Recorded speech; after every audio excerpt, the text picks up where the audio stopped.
I saw her kiss him goodbye on our porch, and I swear the world stopped moving. Her hand lingered on his sleeve just for a second. It wasn't the kind of touch you give a friend. It was the kind that tells a story, one I hadn't been invited to hear. The air tasted metallic, cold, the kind of quiet where even the birds hesitate to sing. She didn't see me, or maybe she did, and looked right through me. I'm still not sure which hurt worse. That night, I sat on the couch staring at our wedding photo. Her smile, tilted sideways, caught mid-laugh, looked like home, but now it just looked like a lie I'd memorized too well. We'd been married for 7 years. I thought I knew every shade of her silence, every shift in her tone. Turns out, I was a tourist in my own life. The first red flag hadn't been a kiss. It was a deleted message. She'd laughed, said it was spam. I wanted to believe her, so I did. Love makes you complicit. You learn to look away from the things that might end you. The house fell quieter each week. Fewer dinners, more excuses. Her perfume lingered after she left in the mornings, that faint trace of lavender and something sweet. But the scent became the ghost of a woman who wasn't really mine anymore.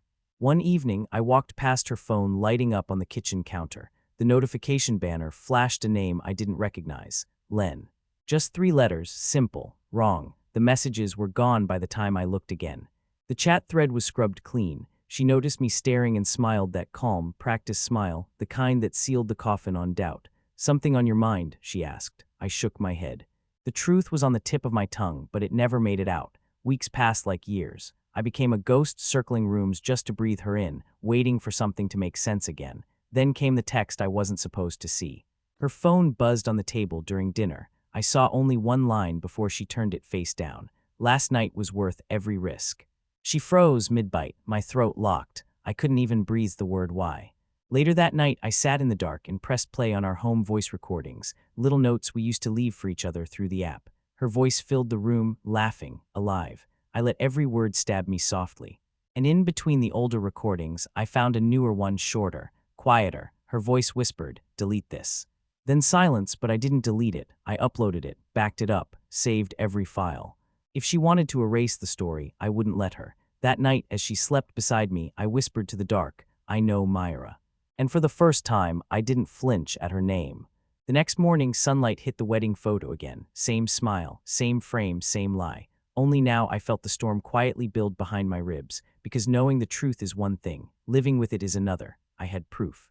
I had pain, but I still had her sleeping next to me, and I didn't know which of those things would destroy me first. Nights stretched longer after that. The bed felt wider, the silence heavier. She thought I didn't know.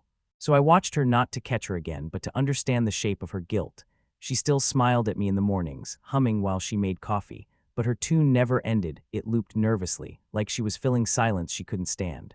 I stopped asking where she went, stopped trying to trace every lie. Instead, I listened, to the rain thinning against the windows, to the low hum of the fridge, to the small, empty sounds love leaves behind. You start to feel insane when the person you love lies to you quietly, with a tilted head, a sigh, a deflection. She touched my arm one night and said, "You're quiet lately." I said, "Just tired." But what I meant was, "I'm mourning you while you're still here." The traces of him were everywhere. A cap that wasn't mine on the passenger seat, a credit card charge for 2 glasses of wine at a place she never mentioned. One night she came home late, eyes bright, cheeks flushed. She said she'd been out with friends. I didn't ask which ones. I started deleting her old voicemails, not out of anger, out of mercy. But I couldn't bring myself to delete that one recording. The whisper, "Delete this." It became my heartbeat. Then one morning I saw her phone again, face up, charging. A new message, just one emoji. The grin, smirking face. From Len, that tiny smirk broke me harder than any confession could have. I left the house before sunrise, walked until my lungs ached. Ended up outside an old diner we used to visit before we got married, the one with flickering neon lights. Inside, I could almost see the past, us sharing pancakes, stealing syrup from each other's plates. Now it was just me and my reflection in cold coffee. That night, I began recording myself instead. Voice memos, thoughts I couldn't say to her. She's not the woman I met. Maybe she never was. If she's happy, why can't I hate her? The more I spoke, the clearer my voice sounded, steady, almost accepting. Then one evening, as I sat at my desk replaying my recordings, I saw a notification flash across her laptop connected to our shared drive. Audio 0429, MP3, deleted by user, Myra. She'd found it. She deleted my voice, the file where I said I knew, and for reasons I can't explain, I laughed, not out of joy, out of exhaustion, because that's when I realized she wasn't trying to hurt me, she was trying to erase me quietly. That night I backed up my entire drive, every recording, every note, every sound, and I combined them, her whispers, my silence, into one track. Then I sent it to her phone. No text, no context, just the file name. True Senpai 3. She didn't come home that night, or the one after. 3 weeks later, she knocked on my door. Her face looked different, thinner, streaked with sleeplessness. She carried herself like a ghost built out of guilt. "Myra," I said. She didn't answer, just stood there trembling, like words might shatter her. When she finally spoke, her voice cracked. I heard the recording. I nodded, said nothing. I didn't mean for it to happen. It wasn't supposed to mean anything. Her words sounded rehearsed. Fragile, I wanted to yell, to break something, but the anger never came. All I felt was the soft ache of recognition, the kind you feel when watching something die slowly. "Why him?" I asked quietly. Her gaze broke. "Because he made me feel seen," she whispered, and I didn't even realize how invisible I'd become. Silence stretched. Rain began falling outside, steady, merciless. She cried. I just sat still. Watching the tears slide down her face felt like watching both of us unravel. For hours, we talked, half-truths, confessions, silences. She said she left him after hearing the voice I'd made. "It ruined everything," she said. I asked, "Why come back then?" Her lips trembled. "Because I realized I never stopped loving you." That word, love, used to mean safety. Now it just sounded like a cage. I told her about the nights I'd sat awake listening to her old messages, how I'd memorized the sound of her laughter just to sleep. She whispered, "I'm sorry," like it might build a bridge, but guilt doesn't rebuild anything. It only decorates the ruins. The lights flickered, the rain softened. She stepped closer, trembling. "I don't expect forgiveness," she said. "I just wanted to come home."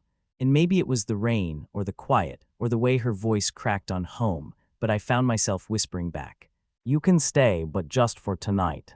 Morning sunlight cut through the curtains like mercy. She was still asleep on the couch, curled up beneath the blanket she chose years ago, the one with the faint coffee stain we always argued about.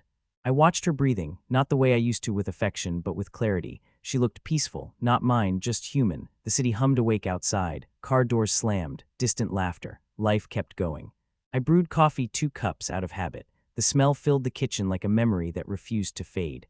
When she woke, her eyes met mine. No words, no pretense. We both knew the conversation had already happened months ago, in all the silences we'd survived. She whispered, "You're letting me go, aren't you?" I smiled faintly. I already did.